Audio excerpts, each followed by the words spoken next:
I never imagined I'd end up as the target of a self-crowned HOA president, but here I was, caught in the crosshairs of chaos. The day started like any other Saturday. I'd just wrapped up my bi-weekly Costco haul, my arms straining under bulging paper bags of groceries as I fumbled for my house key, praying I wouldn't spill everything across my front porch. Then it hit me, a shrill, piercing voice sliced through the calm suburban afternoon, jolting me mid-step. "Those are mine!" the cry rang out, nearly sending my groceries tumbling. I whipped around to see my neighbor Karen charging across my lawn, her signature bob haircut bouncing with every furious stride, her face twisted with fury, finger jabbing the air like a weapon. She looked ready for battle, dressed in what seemed like a DIY uniform, khaki pants paired with a polo shirt, boasting Oak Ridge HOA in wobbly, amateur stitching. She wore a badge that screamed homemade laminated printer paper with President scrawled in bold. Around her neck dangled a whistle on a lanyard, as if she were the neighborhood's self-appointed referee, poised to penalize anyone daring to step out of line. The outfit might have been laughable if her menacing approach didn't send a chill down my spine. "Excuse me?" I stammered, utterly thrown, still clutching my bags. I'd only been in this townhome community for 3 months, keeping my head down and to myself. "Those provisions are community property," Karen declared, planting herself at the base of my porch steps, hands on hips like a general. "All bulk purchases must be registered with the Homeowner Association for proper distribution. I am the president, and I oversee all community—" Which city in the United States are you watching from? Drop a comment and share with us if you've had any confrontations with the HOA. We'll narrate your story on our channel Resources. I stood there, mouth agape, grocery bags still hanging from my arms. These are my groceries. I just bought them at Costco. I tried to keep my voice level and calm, though confusion and frustration were bubbling up inside me. I could see the items peeking out from the tops of the paper bags: a rotisserie chicken, a large pack of toilet paper, some fresh vegetables, and a box of cereal, ordinary groceries that any person might buy. Nothing extraordinary or worthy of this bizarre confrontation. Not anymore. They're not the homeowner. Association has implemented emergency protocols. All excess supplies must be inventoried and redistributed according to need. She insisted actually climbing up the first step of my porch. "Hand them over, and I'll make sure they're properly allocated." She reached out as if to take one of the bags from my arms, and I instinctively stepped back. The movement caused one of my bags to shift precariously, and I barely managed to adjust my grip before everything spilled onto the porch. "No," I said, firmly, finally managing to get my key in the lock. "These are mine. I paid for them." "There's no such protocol." I pushed my door open with my foot, eager to escape this bizarre confrontation. Karen's face turned an alarming shade of red. "You'll regret this," she threatened, pulling out her phone. "I'm calling the authorities right now. This is theft of community provisions." I shook my head in disbelief and went inside, closing the door behind me. Surely she wouldn't actually call the police over my own groceries. I was wrong. 20 minutes later, as I was putting away my frozen items, red and blue lights flashed through my front windows. She had actually called the police on me for bringing my own groceries into my own home. I moved into Oak Ridge Town homes because it seemed like the perfect starter home for a young professional like myself. The real estate agent had emphasized that while there was a nominal homeowner association fee for common area maintenance, it was largely inactive and handled by the property management company. There were no strict rules or regulations beyond the basics about exterior modifications and noise limitations. It was perfect for someone like me who wanted a nice place to live without the bureaucratic hassle that some planned communities entailed. I had toured the property. met a few neighbours who seemed friendly enough and signed the papers without hesitation. The town home itself was everything I wanted. 2 bedrooms, a modern kitchen with stainless steel appliances, a small but private backyard, and a front porch where I could sit with a cup of coffee on weekends. The neighbourhood had a pleasant, quiet atmosphere, with tree-lined streets and well-maintained common areas. There was a small park. Within walking distance, and several good restaurants nearby. My commute to work was reasonable, and the price had been within my budget. It really seemed like I had found the perfect place to build my life for the first 2 weeks after moving in. Everything was idyllic. My neighbours were friendly but not intrusive. We exchanged pleasant greetings when we crossed paths, but otherwise respected each other's privacy. The property management company promptly addressed the one minor maintenance issue I had with an outdoor light fixture. I was settling into a comfortable routine and feeling increasingly confident that I had made a good investment in my future. Then everything changed. When Karen moved in next door, everything was fine. For the first 2 weeks I settled in, arranged my furniture, and started establishing my new routine in the neighborhood. Then Karen moved in. Next door, Karen introduced herself on a Saturday morning as I was planting some flowers in the small garden. Bed in front of my town home. She appeared suddenly, standing over me with a clipboard in hand and a forced smile that didn't quite reach her eyes. "Hello, neighbor. I'm Karen Wilkins, community organization specialist with vast experience in residential governance." Her tone was overly formal, as if she was reciting lines from a corporate training video. She handed me a business card that listed her as residential community manager with no company name. "I've just moved in next door and I'm conducting a preliminary assessment of neighborhood compliance standards." I stood up, brushing dirt from my knees, and extended my hand. "Nice to meet you, Karen. I'm fairly new. Myself only been here about 2 weeks." I tried to be friendly, despite the strange introduction. She barely touched my hand before pulling away and making a note on her clipboard. "I see you're modifying the landscaping. Did you submit a request for exterior alteration form to the committee?" Her pen hovered expectantly over her clipboard. I blinked. In confusion, no, my real estate agent and the property management company both said minor gardening in the existing beds was permitted without approval. Karen's mouth tightened into a thin line as she made another note. "Well, that's simply not correct. All exterior modifications, no matter how minor, require proper documentation and approval. I'll overlook it this time since you're new, but please remember, for future reference," she tapped her clipboard meaningfully, "proper governance requires proper documentation." Within days of this strange introduction, notices appeared in everyone's mailboxes announcing the formation of the Oakage Restoration Committee, with Karen declaring herself the interim president until formal elections could be held. The notices detailed a list of 23 new community standards that she expected everyone to adhere to immediately. Most neighbors laughed it off, explaining to me that there had never been an active homeowner association board in the 10 years. The community had existed, the property management company handled everything necessary, and residents preferred it that way, but Karen was undeterred by the community's collective disinterest. She began conducting compliance inspections, leaving violation notices on doors for infractions like non-standard welcome mats and unapproved plant species on porch. I received my first notice for having a bicycle visible through my front window, which apparently violated the aesthetic cohesion standards of the community. The notice was printed on bright yellow paper with a bold black border at the top. Was a crude logo that appeared to be clip art of a house with Oakage Restoration Committee in an overly ornate font beneath it. The notice itself was full of official-sounding language and cited various sections and bylaws that didn't actually exist.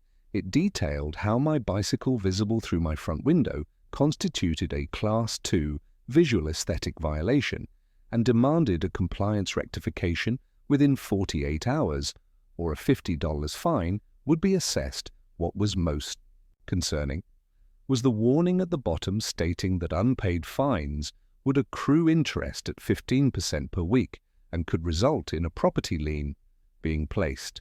This was not just annoying, it bordered on fraudulent intimidation. I knew enough about real estate law to understand that a self-appointed committee had no legal authority to place liens on property, but I worried that other residents, particularly elderly ones, might not realize this and could be frightened into paying these bogus fines. I tried to be polite.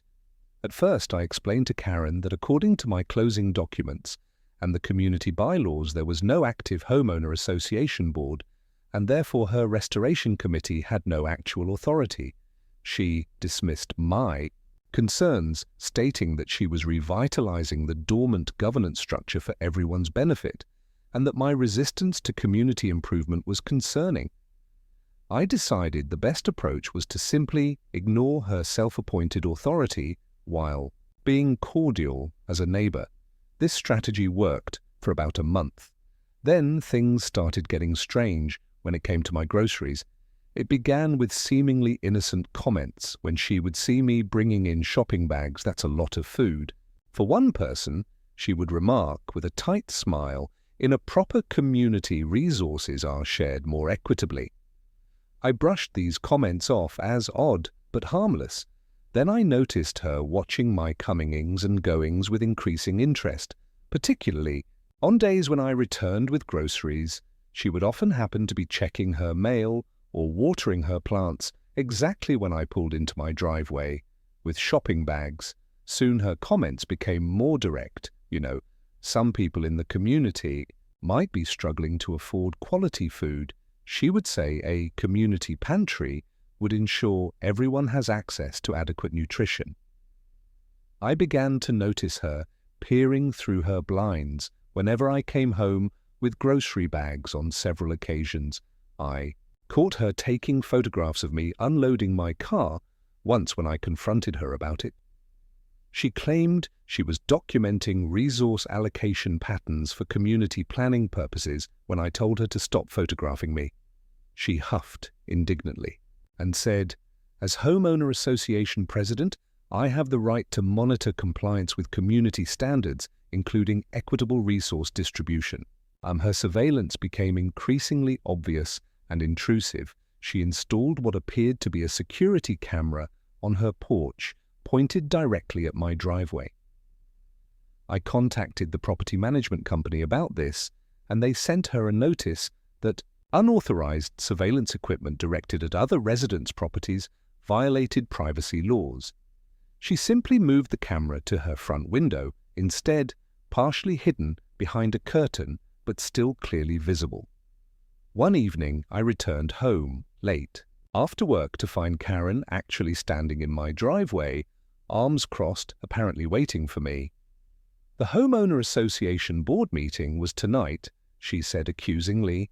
"Your absence has been noted in the minutes as non-compliance with community engagement requirements." Twice when I pointed out that there was no legitimate homeowner association board and therefore no mandatory meetings, she simply handed me a non-attendance fee notice for $25 and stalked back to her house. Then one day, I returned home from work to find that a bag of groceries I had left by my door while I went back to the car for more had disappeared. It contained mostly non-perishables, pasta rice and canned goods. When I mentioned it to my other neighbor, they told me they had seen Karen pick up a bag from my porch, but assumed she was helping me bring things inside when I confronted her about it. She claimed she was securing at-risk provisions and had placed them in the community stockpile for proper allocation during emergencies. She refused to return the items, insisting they were now part of the community reserves. The following week, I found an official-looking notice in my mailbox demanding a monthly food tithe for the Oakage Emergency Preparedness Pantry. The notice stated that all residents were expected to contribute 10% of their monthly food purchases To ensure community resiliency during shortages, it was signed by Karen as president and emergency resource coordinator. I asked several neighbors about the food tithe, and not one of them had heard of such a requirement before. Karen moved in. Most found the idea absurd and assured me they had no intention of complying with these fabricated rules. The notice included detailed instructions on how to calculate the 10% tithe and specified that certain items were considered high priority for community needs: canned meats, dried beans, rice, pasta, powdered milk, and surprisingly, coffee and chocolate. These last two items seemed oddly specific and made me wonder if Karen was simply listing her own preferred foods. The bottom of the notice included a warning that failure to comply will result in community non-compliance fees of $100 per offense. I took the notice to the property management company's office the next day. The manager, a practical woman named Linda, sighed deeply when I showed it to her. "You're the fourth person to bring this in," she said, shaking her head. "I can assure you there is absolutely no authorized food tithe or community pantry in Oakage Town homes. This Karen person has no authority to collect either food or money from residents." Linda gave me a formal letter stating that the property management company was the only authorized entity to manage the community affairs, and that any fees, fines, or contributions demanded by any individual resident should be considered unauthorized and invalid. She advised me to keep the letter for my records and to present it if Karen persisted with her demands. "We're gathering documentation on this situation." Linda explained if her behavior constitutes harassment, we may need to take legal action. I decided to install a doorbell camera after the grocery theft incident. My property management company confirmed what I already knew. There was no active homeowner association board, no emergency protocols, and certainly no community pantry requirement. They suggested documenting any further incidents and reporting harassment to the local authorities if necessary. I hoped it wouldn't come to that, but Karen's behavior was becoming increasingly intrusive and concerning. The situation came to a head on a Saturday afternoon. I had just returned from a significant shopping trip, with inflation making groceries more expensive. I had taken advantage of several sales and bought in bulk to save money. My car was filled with bags, and I was making multiple trips to bring everything inside. On my second trip from the car, Karen intercepted me on the sidewalk leading to my porch. "Stop right there," she commanded. Physically positioning herself in my path, she was wearing what appeared to be a homemade badge that read HOA Enforcement Officer in poorly printed letters. "I need to inspect those provisions before you take them inside."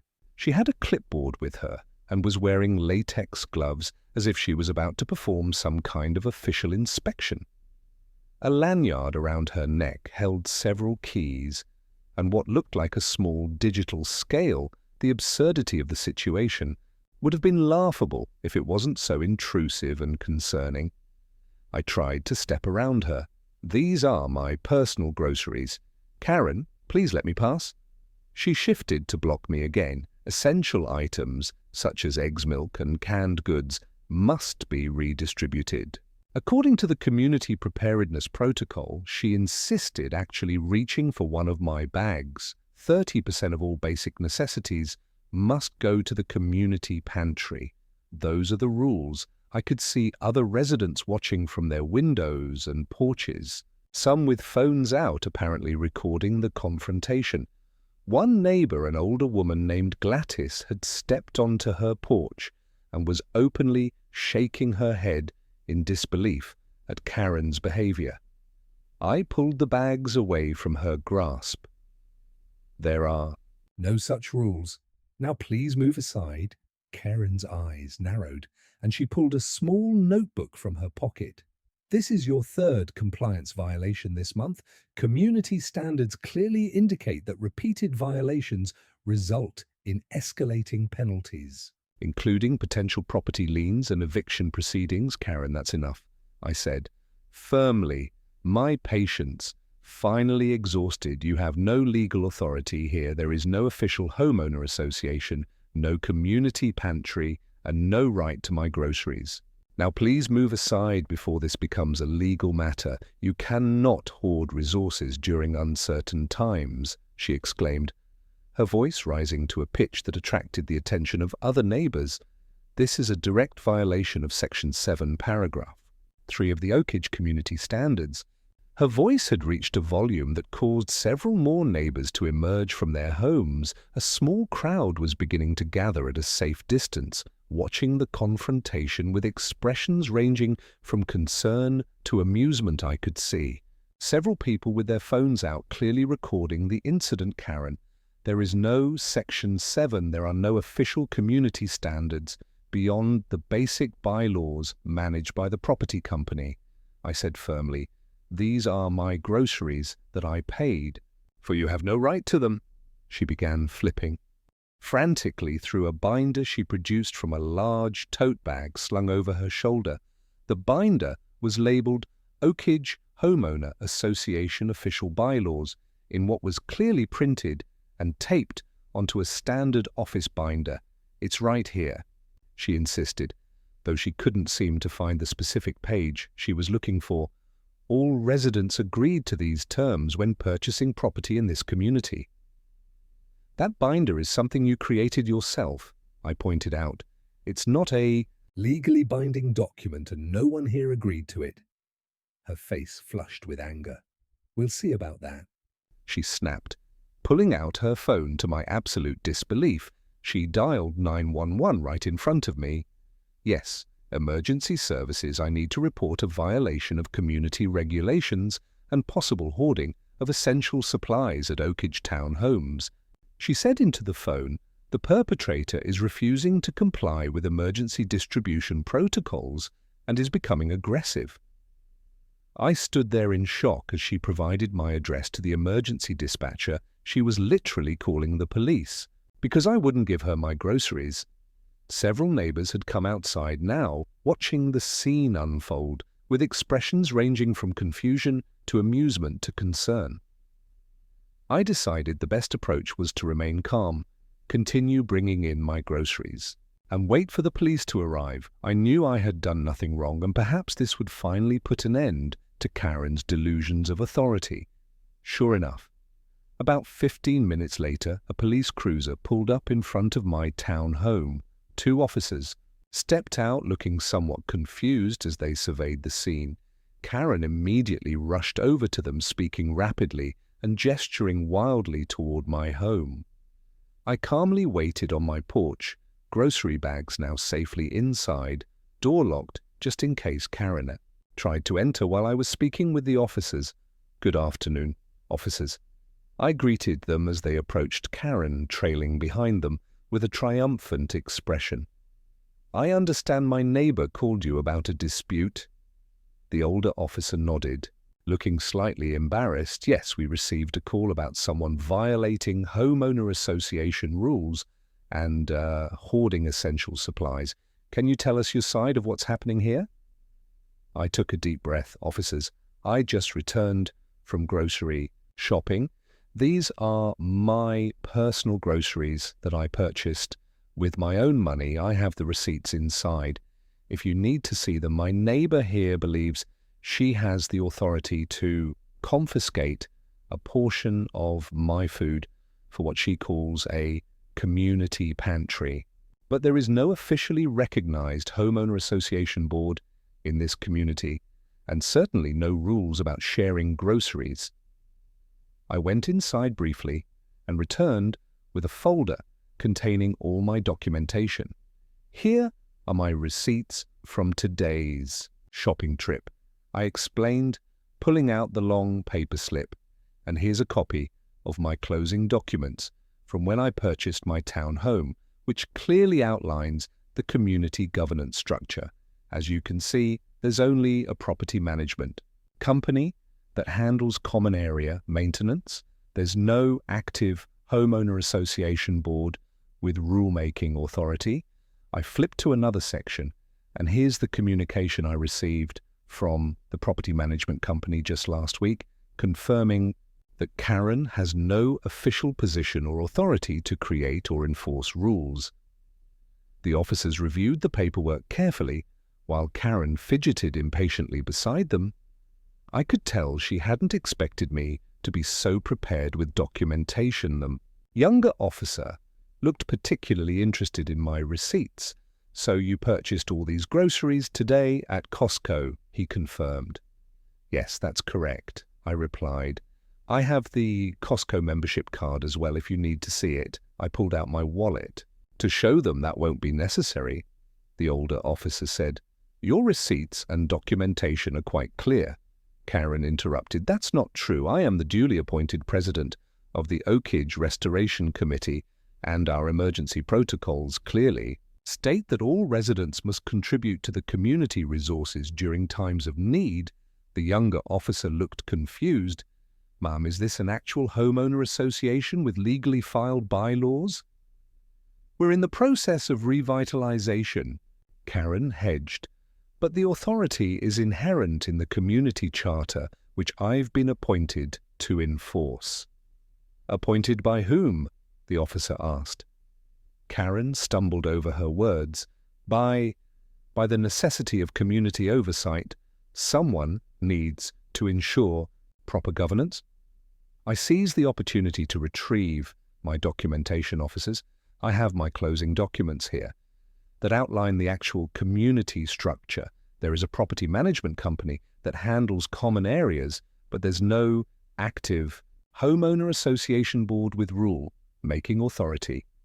I also have footage from my doorbell camera showing Karen taking a bag of my groceries from my porch last week without permission, which is actually theft. The officers reviewed my paperwork and watched the video on my phone. The footage clearly showed Karen approaching my porch last week while I was at work, looking around suspiciously, then quickly taking a grocery bag that had been delivered and walking away with it in another clip. From earlier today, it showed our confrontation on the sidewalk, with Karen physically blocking my path and reaching for my grocery bags while I tried to get past her. "This is clear evidence of theft," the older officer said, looking up from my phone. "And what appears to be attempted theft again today." Karen sputtered in indignation. "It wasn't theft. I was securing community resources according to the Emergency Preparedness Protocol Section 12 clearly states that all bulk purchases must be registered with the homeowner association and a portion contributed to community reserves." During this time, more neighbors had gathered, many of them filming the interaction with their smartphones. I recognized faces from around the community, people I had exchanged pleasant greetings with, but never really gotten to know. Until now, there was a palpable sense of solidarity forming among us, unified against Karen's outlandish behavior and claims of authority. The older officer stepped away briefly to speak with his colleague, their expressions serious as they conferred in hushed tones. I noticed they occasionally glanced toward Karen, who was now pacing and muttering to herself about protocol, violations, and community standards. When they returned, the older officer had a small notebook in hand. "Miss Karen, it appears there is no legal basis for your claims of authority in this community.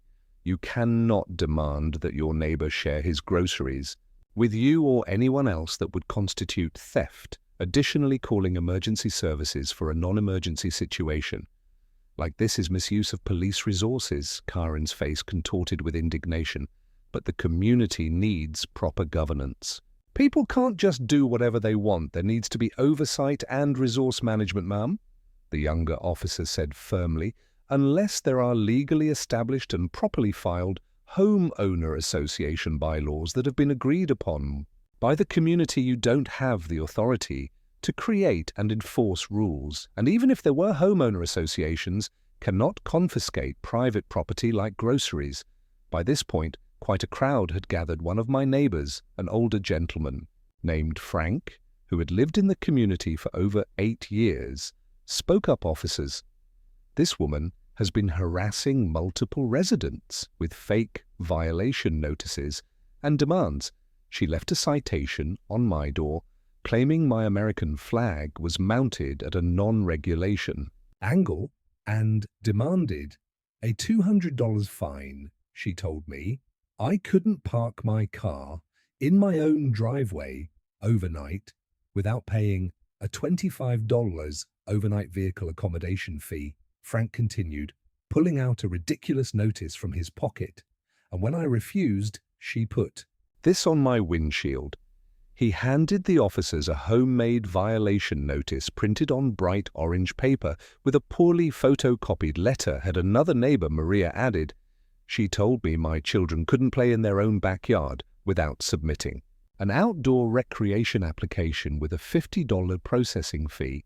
When I ignored her, she started taking photographs of my children playing and said she was documenting violations. I had to threaten to call the police before she stopped. She demanded that I remove my satellite dish because it wasn't an approved communication device, called out another neighbor, a young man who worked in tech.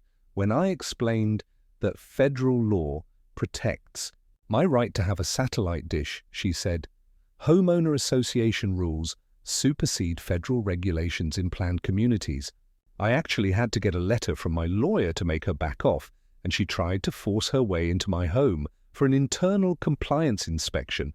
Added an elderly woman who lived a few doors down, said she needed to check if my furniture met community aesthetic standards. Can you imagine? I had to practically close the door in her face more. Neighbors began to share similar stories, each more ridiculous than the last one had been told. Their garden gnome was an unapproved decorative element requiring a variance permit with a $75 fee. Another have received a notice that their wind chimes exceeded the ambient noise allowance for the community and would incur daily fines until removed. A family had been told they could only grill outdoors on designated days and had to pay a cooking emissions fee for the privilege. The officers listened, taking notes and occasionally giving Karen glances that ranged from skepticism to outright disbelief. Karen's confident demeanor began to crumble as she realized the neighborhood was united against her fabricated authority. The older officer finally turned to Karen. Ma'am, I'm issuing you a formal warning for filing a false police report. There is no emergency here, and you've misrepresented your authority. Additionally, based on what we're hearing from multiple witnesses, your behavior could constitute harassment. He then turned to me. Sir, if you wish to press charges for the theft of your groceries that was captured on your camera, you have that right. Alternatively, you can file for a restraining order if the harassment continues. Karen's face pulled. But I'm just trying to establish proper community standards. Someone has to take charge, not without proper legal procedure and community consent, the officer replied firmly. I suggest you cease issuing unauthorized notices and making demands of your neighbors unless you want to face legal consequences. As the police were preparing to leave, someone in the crowd called out, Hey everyone. The video of Karen calling the cops over groceries is already on the neighborhood Facebook page. Several people pulled out their phones, and there were gasps and laughter as they watched the recording. Karen stood frozen, watching her self-created authority collapse in real time as neighbors shared stories and footage of her various ridiculous demands and violations.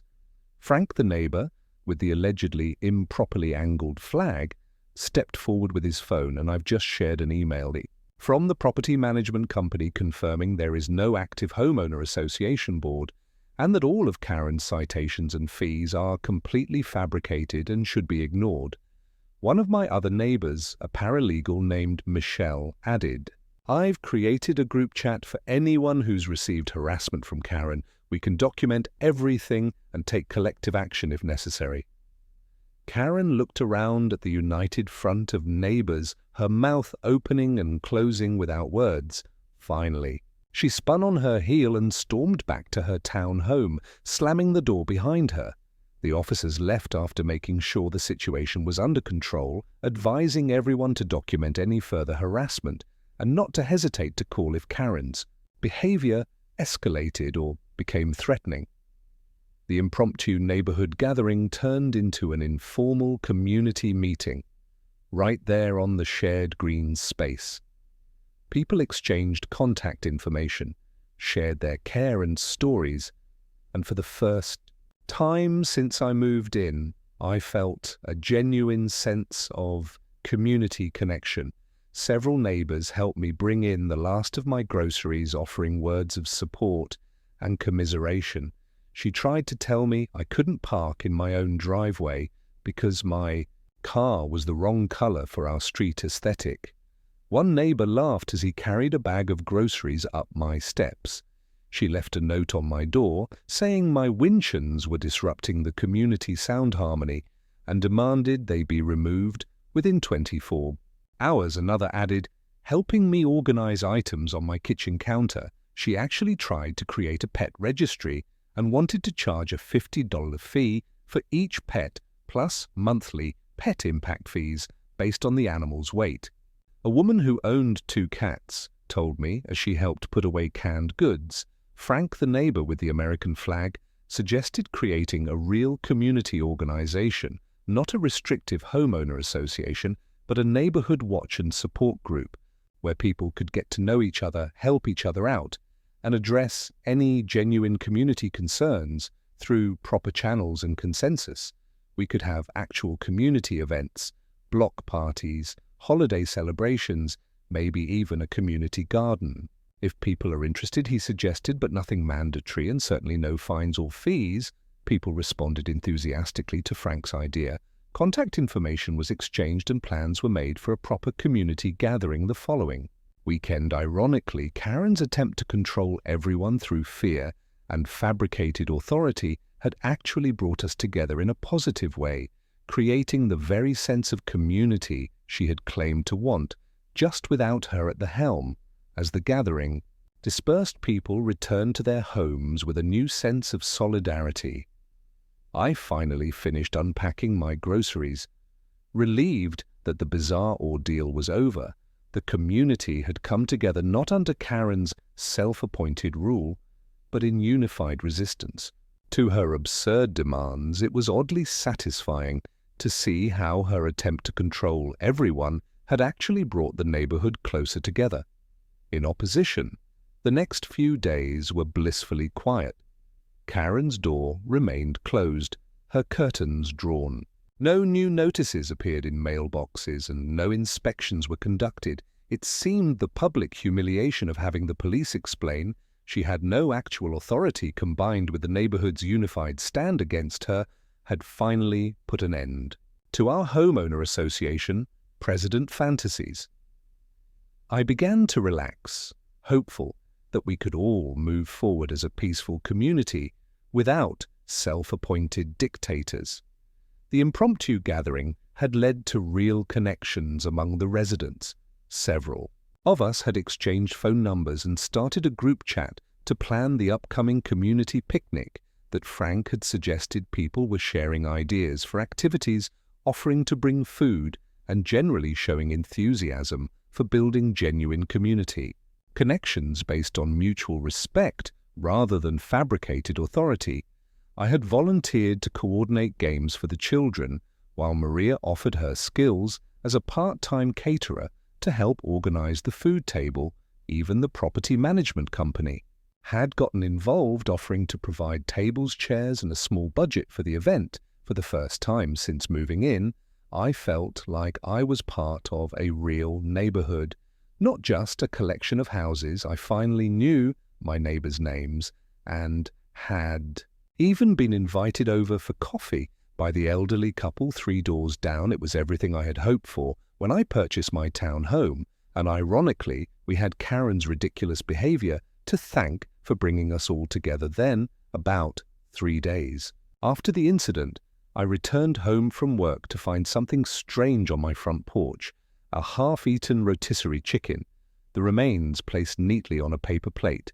No note, no explanation, just a partially consumed chicken with greasy fingerprints on the plastic container it had come in. I checked my doorbell camera footage and saw Karen placing it there. Around noon, looking furtively around before hurrying back to her own town home. The message was clear enough. This wasn't over. She might be laying low for now, but Karen wasn't done with her mission to establish control. I disposed of the chicken, washed my hands thoroughly, and sighed. Karen had gone quiet, but this petty, passive-aggressive warning suggested she was merely regrouping.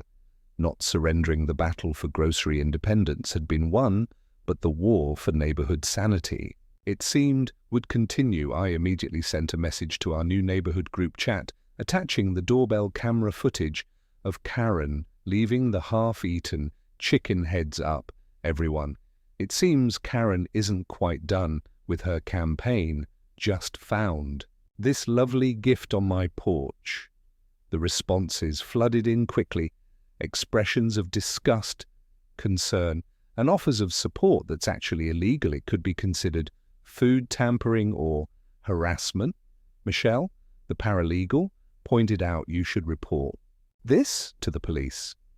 Check your footage from earlier days, suggested another neighbor. She might have been doing more than we realized.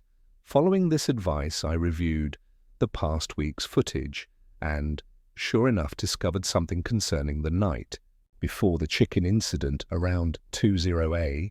The camera had captured Karen creeping around my front yard, peering into my windows and testing my door handle. She had been wearing dark clothing and moving furtively, clearly trying to avoid detection. I immediately called the non-emergency police line and reported this trespassing along with the chicken incident. They took my report seriously, especially when I mentioned the previous confrontation and shared the footage of her trying my door in the middle of the night. An officer came by that evening to review the footage and take a formal statement. This is concerning behavior, the officer said, after watching the videos, the trespassing and trying your door handle at 20A. Elevates this beyond a simple neighbor dispute. I strongly recommend you file for a restraining order for now, though I could at least enjoy my own food in my own home without police intervention, a victory that should have been too absurd to even contemplate yet. Here we were, such is life in the suburban trenches, with a neighbor who believes your groceries should be hers to distribute, but with a united neighborhood and documented evidence of her behavior, I felt better prepared for whatever bizarre scheme Karen might cook up next.